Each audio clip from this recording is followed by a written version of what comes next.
This is a game between Kasparov and Tilikhin, and Kasparov is black here. And if you notice, the black queen is undefended. Well, for that matter, so is the white queen. But as a result, the black bishop is pinned. If it moves, the queen could capture the black queen, or white could try to build pressure on this bishop. So Kasparov gets out of the pin, which is good advice under most circumstances. But this move also created a threat, which is also a good advice. Your moves should try to create threats, or they should be a preparation for a threat. When you evaluate the board, you should be looking for power moves and their preparation, but also be looking at pieces that are already being attacked and gang attacked, because 2 against 1 is the same as 1 against none, which is power move number 3, an undefended piece. So I'd like you to evaluate the board now and see what threat this queen move created. So pause the video.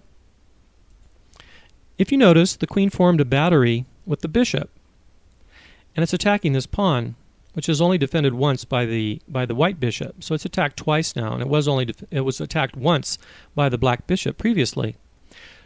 So the threat is to lose for white to lose this pawn here. So white has to respond, and from the book you learned that there are various ways of handling an attack on a piece. You can move it, you can try to capture the attacker, you can defend it, you can try to block, or launch a counterattack.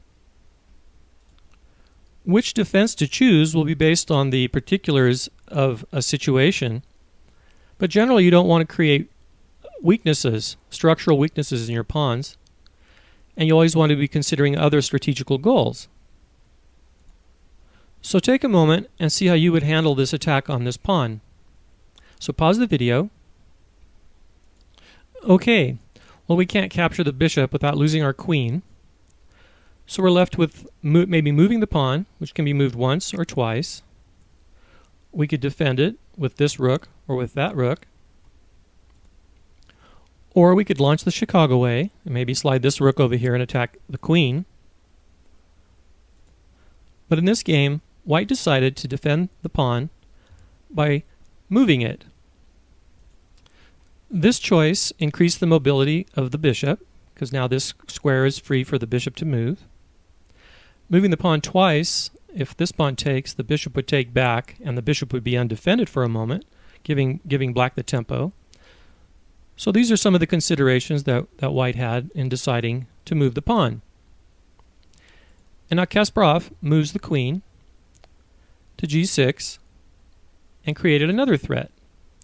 I would like you to find that threat now, so please pause the video. Okay, the queen now is attacking this pawn, if you notice, and it's attacked twice, once by the bishop and once by the queen.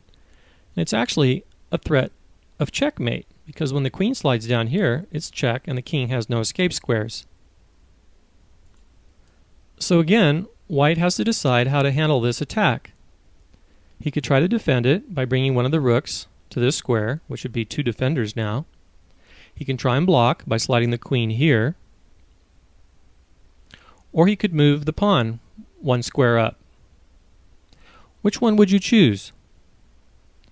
Pause the video and decide how you would handle this attack. So pause the video.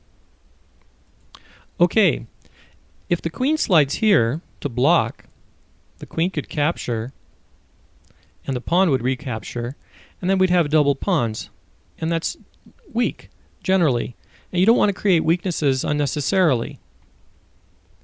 This rook could slide back, or this rook could slide up for the defense. And white decided to bring this rook up.